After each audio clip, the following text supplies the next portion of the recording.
തദ്ദേശ തെരഞ്ഞെടുപ്പിൽ തനിക്ക് ലഭിച്ച ഏക വോട്ട് ആരാണ് ചെയ്തതെന്നറിയാൻ വോട്ടറെ തേടി ഇറങ്ങിയിരിക്കുകയാണ് സ്ഥാനാർത്ഥി.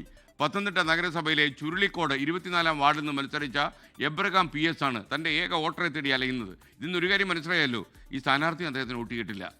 പത്തനംതിട്ടയിൽ നിന്ന് ഷിജോ കുര്യൻ്റെ റിപ്പോർട്ട്. ഇനി കണ്ടാൽ എന്തെങ്കിലും ചെയ്യാൻ വല്ലതും ആണോ എന്ന് എനിക്കറിയില്ല. ഓക്കെ, ഷിജോ പറഞ്ഞോളൂ. ഇക്കഴിഞ്ഞ തദ്ദേശ തെരഞ്ഞെടുപ്പിൽ പത്തനംതിട്ട നഗരസഭയിലേക്ക് ചുരുളിക്കോട് 24-ാം വാർഡിൽ നിന്ന് ഒരു സ്ഥാനാർത്ഥി മത്സരിച്ചു. എബ്രഹാം PS എന്നറിയപ്പെടുന്ന സോണി പത്തനംതിട്ട നഗരത്തോട് ചേർന്ന് തന്നെ ഒരു മൊബൈൽ ഷോപ്പൊക്കെ നടത്തുന്നയാളാണ്. ഇപ്പോൾ എബ്രഹാം PS എന്ന് പറയുന്ന സോണി വലിയൊരു അന്വേഷണത്തിലാണ്. അദ്ദേഹം മത്സരിച്ചു. ആകെ ലഭിച്ചത് ഒരൊറ്റ വോട്ടാണ്. ആ വോട്ട് അദ്ദേഹത്തിൻ്റെതുമല്ല, മത്സരിച്ച സ്ഥലത്ത് സ്ഥാനാർത്ഥിക്ക് വോട്ടില്ലായിരുന്നു.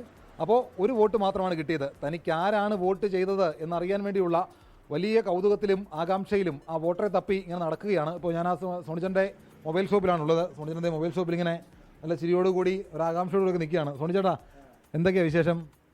സുഖമായിട്ട് തോന്നുന്നു. ഈ സുഖം എന്ന് പറയുന്ന അപ്പുറത്തേക്കേ ഒരു അന്വേഷണത്തിലാണെന്ന് പറഞ്ഞു. എന്താ അന്വേഷിക്കുന്നത്? നമ്മൾ ആ ഒരു വോട്ട് ചെയ്ത വ്യക്തിയെ ഒന്ന് കാണണമെന്ന് അതിയായ ഒരു ആഗ്രഹമുണ്ട്.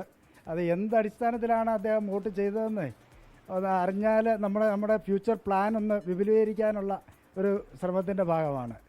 നമ്മൾ ഈ പല സിനിമകളിലും കേട്ടിട്ടുണ്ട്, ഇപ്പോൾ നീ പോയി മത്സരിച്ച് കഴിഞ്ഞാൽ കുടുംബത്തിൽ നിന്നുള്ള വോട്ട് പോലും കിട്ടില്ല എന്ന്. ഇതിപ്പോൾ ഇവിടെ കുടുംബത്തിന് വോട്ടില്ല, അപ്പോൾ സോണിച്ചന് പോലും മത്സരിച്ച് പാടി വോട്ടില്ലായിരുന്നു, അപ്പോൾ ഒരു വോട്ട് കിട്ടി. അതെന്തെങ്കിലും കൃത്രിമം നടന്ന പോലെയാണെന്ന് കരുതുന്നുണ്ടോ?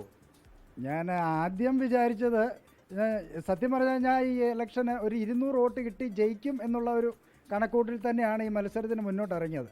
ജനങ്ങളുടെയൊക്കെ ആ ഒരു സംസാരവും ആവേശവും കണ്ടപ്പോൾ നമുക്ക് അനുകൂലമായ ഒരു തരംഗം അവിടെ രൂപപ്പെട്ട് കഴിഞ്ഞു എന്നുള്ള ഒരു ആദ്യമൊന്നും നമ്മൾ ചിത്രത്തിലില്ലെങ്കിലും നമ്മുടെ വീടിൻ്റെ അടുത്തുള്ള ഭാഗങ്ങളിലെ മത്സരത്തിൻ്റെ അവസാന നിമിഷം ആയപ്പോഴത്തേക്കും നിൻ്റെ പേരൂടെ പലരും പറഞ്ഞു കേൾക്കുന്നുണ്ടെന്നൊക്കെ പറഞ്ഞപ്പോൾ നമ്മൾ വളരെ ആകാംക്ഷയായി. അപ്പം ഒരു 250 വോട്ട് കിട്ടി ജയിക്കുമെന്നുള്ള ഒരു കണക്കൂടിലായിരുന്നു നിന്നത്. പക്ഷേ അവസാന നിമിഷം ഈ 1 കിട്ടിയപ്പോൾ രാഹുൽ ഗാന്ധി ആരോപിക്കുന്നത് പോലെ വോട്ട് ചോരിയിൽ എന്തോ മെഷീനിൽ തന്ത്രങ്ങൾ കാണിച്ച് നമ്മളെ ഒഴിവാക്കിയതാണോ എന്ന് ഞാൻ ആദ്യം ഒന്ന് സംശയിച്ചു.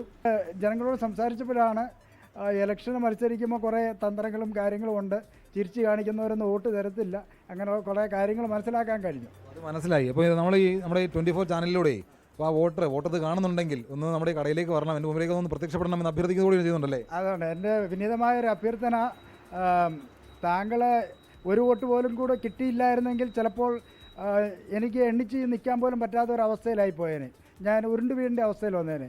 അപ്പോൾ അതിനൊരു കൈത്താങ്ങം വാങ്ങി ആ മനുഷ്യനെ ഒന്ന് കാണണമെന്നുള്ള അതിയായ ആഗ്രഹമുണ്ട്.